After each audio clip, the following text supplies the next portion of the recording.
Hello बच्चों, let's read the question. Show that a moving electron cannot spontaneously change into an X-ray photon in free space. A third body, atom or nucleus must be present.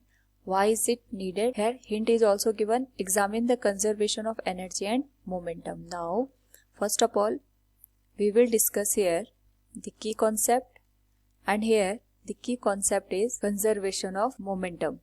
तो हमारे पास यहाँ पे in the absence of external force जो momentum होता है it always remains constant. It always remains constant. तो अगर हम बात करें यहाँ पे एक्सरे फोटोन की, तो जब भी हम यहाँ पे एक्सरे की बात करते हैं, इस केस में जो हमारे पास यहाँ पे इलेक्ट्रॉन्स होते हैं उनको हाई एनर्जी प्रोवाइड की जाती है, और जब इस हाई एनर्जी इलेक्ट्रॉन को किसी मेटल सरफेस पे स्ट्राइक कराया जाता है, उस केस में यहाँ पे जो एक्सरे फोटोन होते हैं वो जनरेट होते हैं.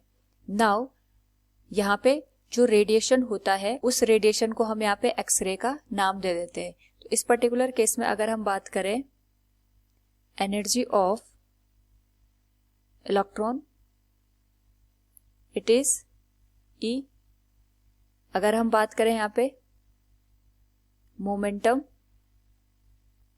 Of electron, it is given as P. और इस केस में क्योंकि हमारे पास जो इलेक्ट्रॉन है इसी की वजह से फोटोन जनरेट हो रहा है in the form of X-ray, तो we can write energy of photon is given as E and photons momentum is given as E divided by C. Now अगर हम यहाँ पे मोमेंटम और एनर्जी को रिलेट करें, it is given as energy and momentum are related as E square equals P into C whole square plus MC square की power 2. और हम यहाँ से लिख सकते हैं P into C equals root E square minus M square C raise to power 4. Now अगर हम यहाँ पे देखें, वी कैन से जो मोमेंटम है ऑफ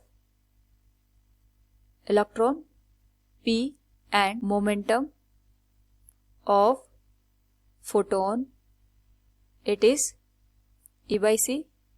ये दोनों सेम नहीं हो सकते क्योंकि हमारे पास यहाँ पे बिफोर दी जो स्ट्राइकिंग यहाँ पे जो इलेक्ट्रॉन्स होते हैं मेटल सरफेस पे, वहाँ पे जो मोमेंटम होता है that should be same as the momentum of the photon.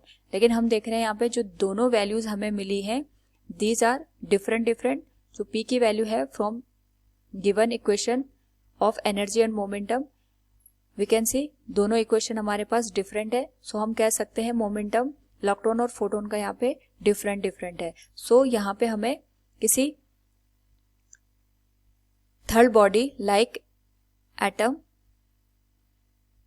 या फिर किसी न्यूक्लियस की जरूरत पड़ेगी ताकि यहाँ पे जो कंजर्वेशन ऑफ मोमेंटम है वो हमारे पास यहाँ पे अच्छे से फुलफिल हो पाए. So we can say here moving electron cannot spontaneously change into X-ray photon in free space.